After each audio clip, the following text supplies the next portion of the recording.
Everyone আসসালামু আলাইকুম। যারা আইফোনের জন্য এতদিন আমাকে নক করছিলেন তাদের জন্য আজকে আইফোনের 3টে ইউনিট নিয়ে চলে আসছি। IPhone 12 pro golden colour, iPhone 15 white colour, iPhone 14 Pro max blue colour.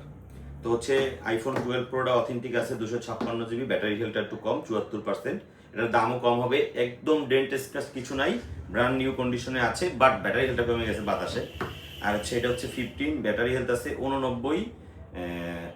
এটা হচ্ছে শুধু সাইডে অল্প একটু ডেন্ট আছে, এটা কোনো ব্যাপার না, এটাও খুব ভালো কন্ডিশনে আছে ওই ডেন্ট বাদে। এমনিতে ফোন অথেন্টিক পিওর, আপনারা চাইলে চলে আসবেন নিতে। এটা হচ্ছে iPhone 14 Pro Max, 256 GB box সহ, Face ID, True Tone, all okay. এটার ব্যাটারি হেলথ হচ্ছে 76। এটাও আপনারা কমে পেয়ে যাবেন। এটা বুস্ট করা মাল না, battery health com but authentic. Boost করলে কিন্তু এটা বাড়াই দেওয়া যায়, তো এর বুস্ট করে বাড়ানোর থেকে আপনারা অথেন্টিক ব্যাটারি কিনবেন, চার্জ অনেক ভালো থাকে অনেক। আপনারা শপে আসবেন, দেখবেন 1-2 ঘন্টা, তারপরে ফোন কিনবেন, যত রকম চেক আছে করবেন, ওয়াটারপ্রুফ সহ আছে। তো যাদের লাগবে চলে আসবেন, এবং যারা আইফোন খুঁজতেছে তাদের কাছে ভিডিওটি শেয়ার করে দিবেন। সাদ্দাম টেলিকম, ঘাগর বাজার, হাজি তৈরি সুপার মার্কেট, 21 নম্বর শপ, নাম্বার দেওয়া থাকবে, নাম্বারে যোগাযোগ করবেন। সকলকে ধন্যবাদ, আসসালামু আলাইকুম, আল্লাহ হাফিজ।